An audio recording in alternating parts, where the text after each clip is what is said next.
Bienvenidos a esta nueva lección donde vamos a proceder a hacer el alistamiento para hacer el proceso de rig de nuestro personaje Cassandra.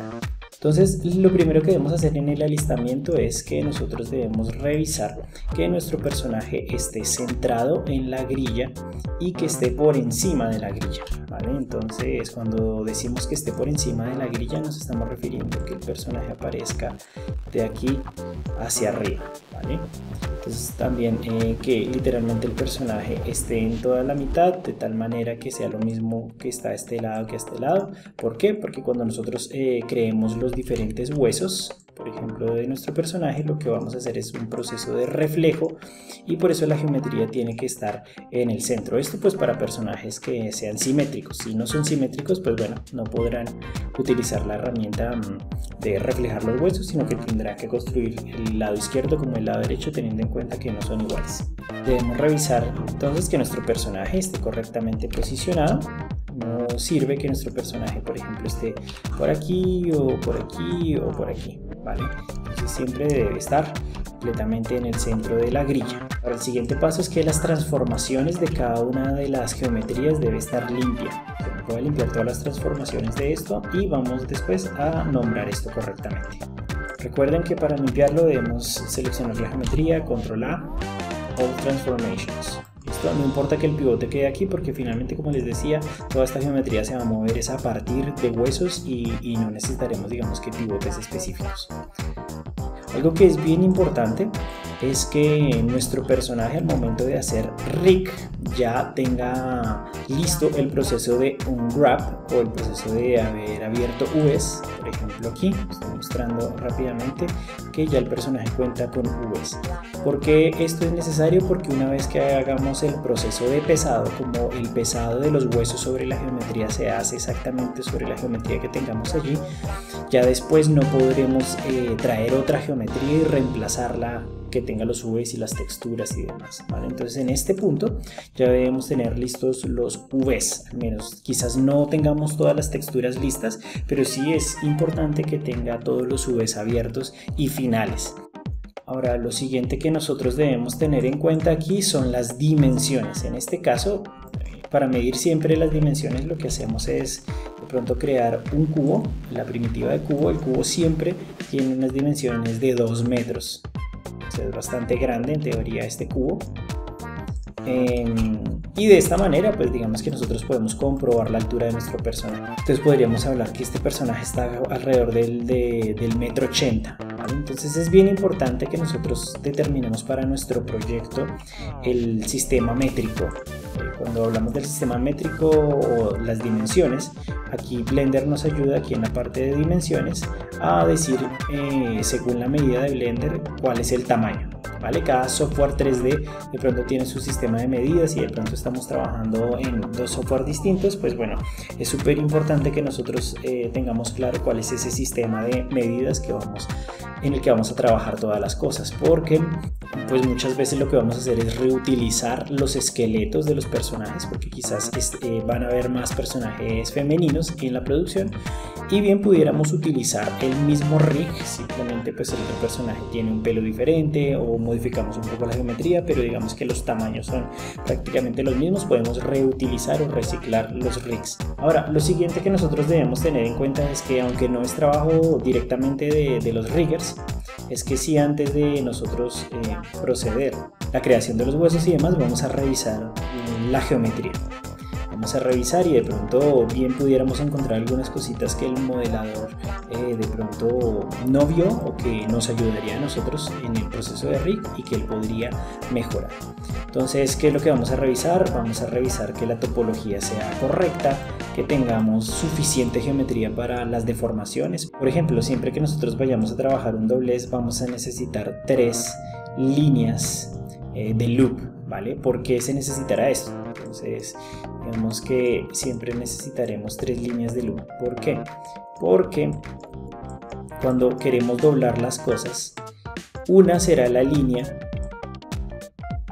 que se mantendrá en su lugar y las otras 2 se desplazarán.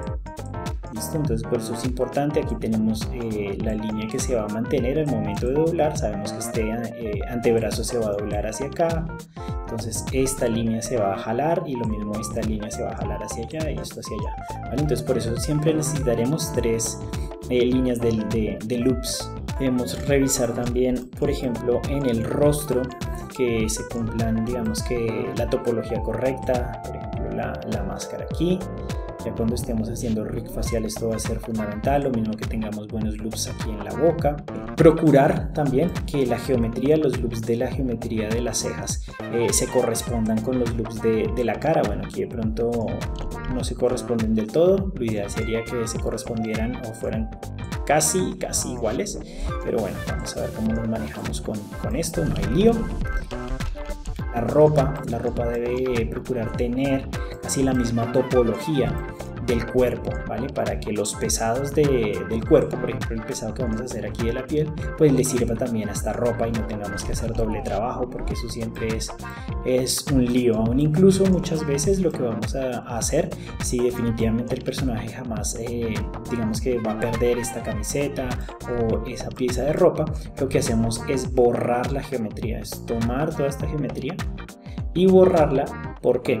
Porque suele suceder que cuando nosotros doblamos el personaje, y también pues bueno, cuando estemos haciendo el pesado de esa parte, lo vamos a ver, cuando el personaje se doble, obviamente la ropa pues va con ella, ¿no? Pero como no tienen la misma geometría, es posible que salga la piel y la ropa quede adentro porque no tienen los mismos valores de pesado. Entonces digamos que se va a ver un efecto más o menos así, como si puede llegar a suceder esto, ¿no? Donde se cruzan las geometrías, ¿vale?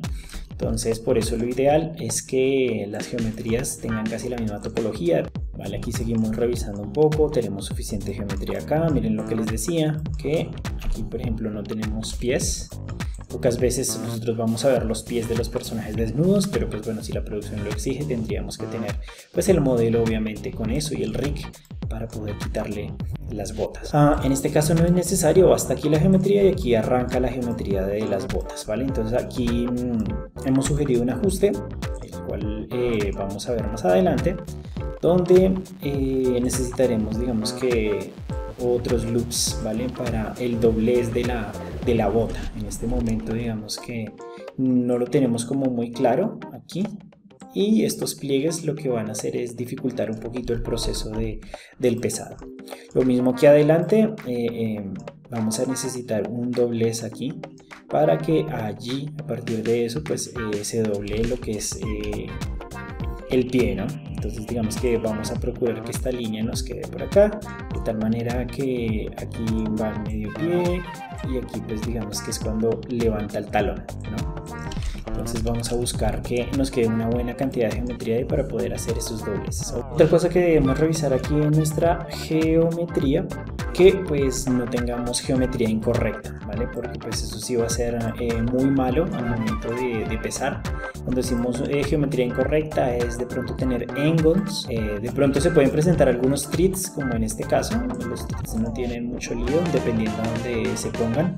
Ustedes saben que los triángulos lo que van a generar son a veces pellizcos en la geometría, pero bueno, al menos en este caso el cinturón va a ayudar a que ese pellizco que de pronto pudiera llegar a surgir ahí en esa zona pues no se vea.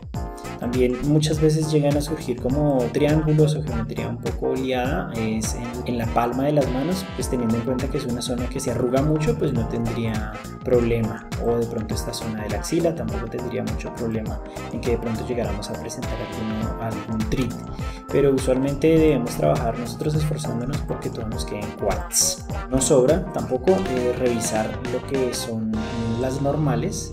Entonces aquí nosotros podemos ver lo siguiente. Face Orientation lo podemos revisar aquí, y digamos que el azul nos habla de la normal hacia afuera y el rojo nos habla de, digamos que de la normal que está hacia adentro. Entonces en este caso tenemos todas las normales correctas, pero bien pudiera darse de pronto en nuestros modelos por construcción nos quedarán hacia afuera.